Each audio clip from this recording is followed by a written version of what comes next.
Muito bem, chegou a hora de falar sobre política. Claro que é política com Paulo Roberto, que já está por aqui. Boa tarde, Paulo. Boa tarde. Tudo legal? Está tudo sob controle.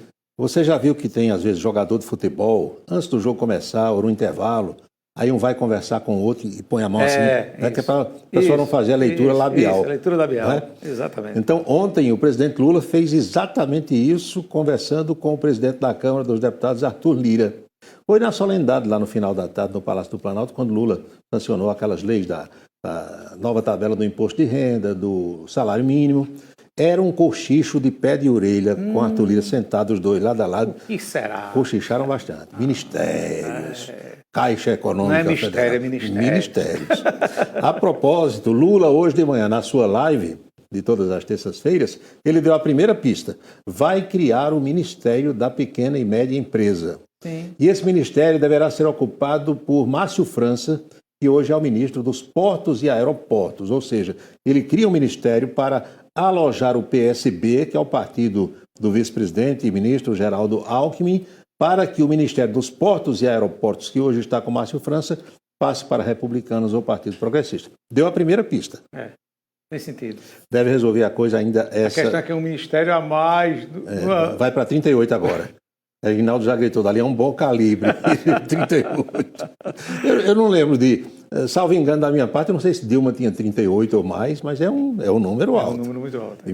Tem ministro que até agora só viu o presidente na posse, mas é assim mesmo, né? Só governa se fizer isso e Lula, enfim, compreendeu essa situação.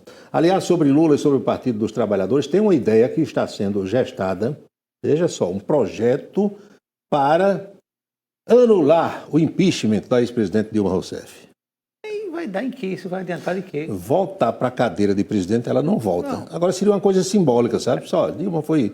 Já que o Tribunal Regional Federal arquivou aquela ação de improbidade por conta da história das pedaladas fiscais, porque na realidade não se ateve ao mérito, não julgou, arquivou. Então os petistas comemoraram, a própria Dilma também disse, não, eu não cometi crime algum. Eu disse, então vamos agora entrar com um projeto de lei para anular o impeachment e devolver simbolicamente a presidência da República a Dilma Rousseff. É a mesma coisa de chuva no mar que a gente fala tanto aqui, mas teria um efeito psicológico, né? Agora, eu que fico matutando essas coisas, dei uma corujada hoje, na base do governo, hoje, nesse momento, 29 de agosto, no Congresso Nacional, tem pelo menos, na Câmara, tem pelo menos 47, entre 47 e 50 parlamentares que são da base do governo e que votaram pelo impeachment de Dilma. Será que esse povo, agora, como dizia Humberto Campos, dá um ré para trás, anulando aquilo que votaram lá atrás? Sei não, amigo.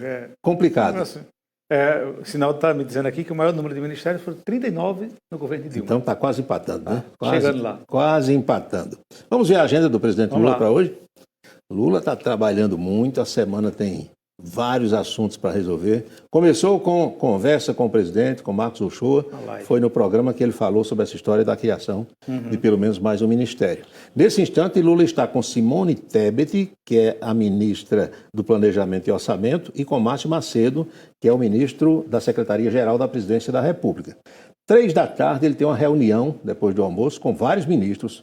Fernando Haddad, Simone Tebet, quem mais? Esther Dweck, vai reunir, e Rui Costa, que é o da Casa Civil, todo mundo reunido hoje, reunião para afinar discurso e determinar ações. E no final da tarde, o homem da ABIN, Luiz Fernando Correia, que é o diretor-geral da Agência Brasileira de Inteligência, será recebido pelo presidente da República, Lula da Silva. Agenda cheia. Pelo menos hoje, Simone Tebet não tem que reclamar de repassar o dia com o presidente.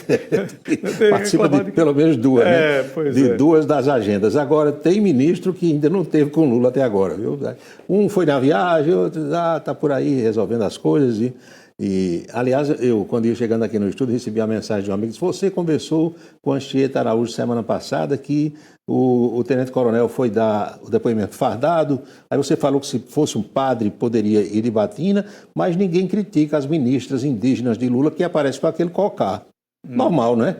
Índio bota cocá, padre bota batina e militar bota farda. Está tudo certo, está tudo em casa, sem problema nenhum.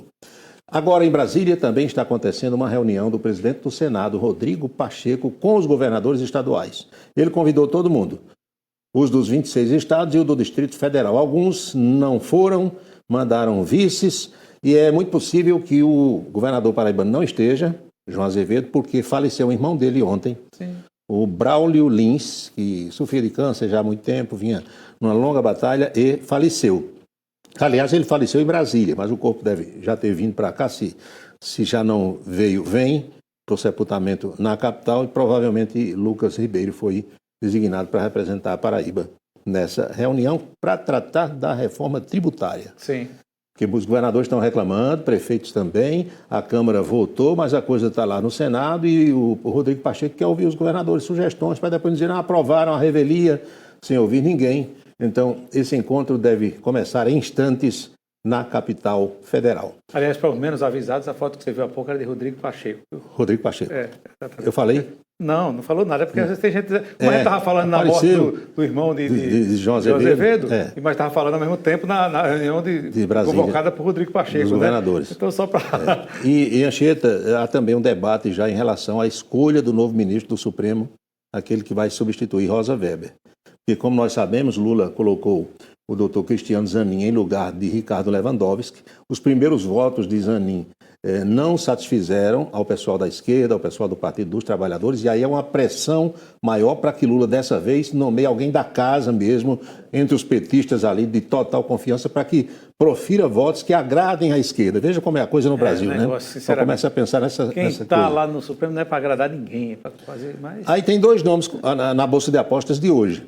Amanhã pode ser que não sejam mais eles, mas hoje os cotados Jorge Messias, que é o AGU, é o advogado-geral da União, aquele de Dilma, lembra? Sim. Messias, ela chamava Messias de Bessias, Dilma. Bessias, leva isso aqui para o Lula assinar, lembra? Aquele áudio que o Sérgio Moro, então juiz, divulgou, aliás, contrariando as regras existentes na legislação. Então, Jorge Messias está cotado, é advogado, é da intimidade petista, tem a confiança de todo mundo. E o outro nome que corre por fora, vai ali pelos bastidores, é o presidente do Tribunal de Contas da União, Bruno Dantas. Que diz que é muito bem relacionado com os políticos. Muito, né? E ele está em todas, né? Aparece em solenidade, conversa, e se dá bem com todo mundo, transita bem. É cotado também para o Tribunal para o Supremo Tribunal Federal. Pois bem, aqui no plano local, o governo estadual anunciou ontem o pagamento da folha desse mês de agosto, será amanhã, dia 30, e quinta-feira, dia 31. Não faz mal a ninguém, faz? Não, de jeito nenhum. Dinheirinho dentro do mês. Bom para todo mundo. Caindo na conta. Tudo.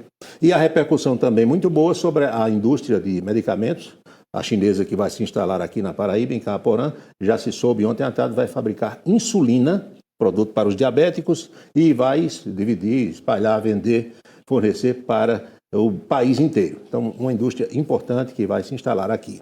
E ainda sobre o panorama político paraibano, o deputado Damião Feliciano, que vem a ser o coordenador da nossa bancada federal em Brasília, está reunido agora com os coordenadores das outras bancadas dos estados para discutir a questão da redução do número de parlamentares na Câmara dos Deputados. É bom lembrar que o Supremo não pediu, não. O Supremo mandou que a Câmara recontasse e deu até junho de 25. A solução, hoje inclusive escutei o presidente da Assembleia, Adriano Galdino, seria uma PEC, porque aí PEC anularia tudo isso e modificaria completamente o sistema. O que não é difícil, porque nesse caso todo mundo tem interesse, né? Todo mundo tem interesse.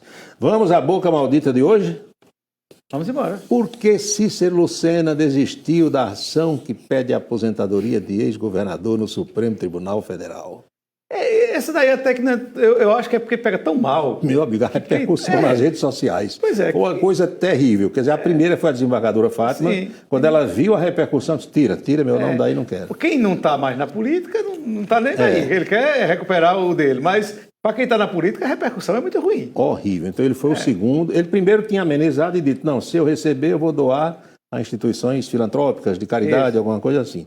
Mas mesmo assim foi paulada no YouTube, no Twitter, no Facebook, não teve... Aí desistiu, agora não quer mais. Mas tem uma coisa, tem um detalhe que a gente tem que observar. Ele colocou assim, pelo menos enquanto eu for prefeito da capital, eu desisto, porque eu tenho a renda para escapar. Quer dizer, mais tarde, quem sabe, quando eu sair daqui, eu posso pedir. Eles saem, mas ficam doidos que dê certo lá. Fica torcendo para quem loucos que os outros não desistam. Exatamente. e dando alguma ajudinha por porque é possível até que entre essas pessoas, as viúvas, pode ter alguém que precise, né? A gente não sabe, que não tem outra fonte de renda, mas tem muita gente aí que está muito bem de vida. Dizer que uma das justificativas é dizer que está precisando, não pega bem. É isso, Anchieta. Tá bom, Paulo. Até amanhã, né? Até amanhã. Muito obrigado mais uma vez. Bem, vamos agora a Brasília, né? A outra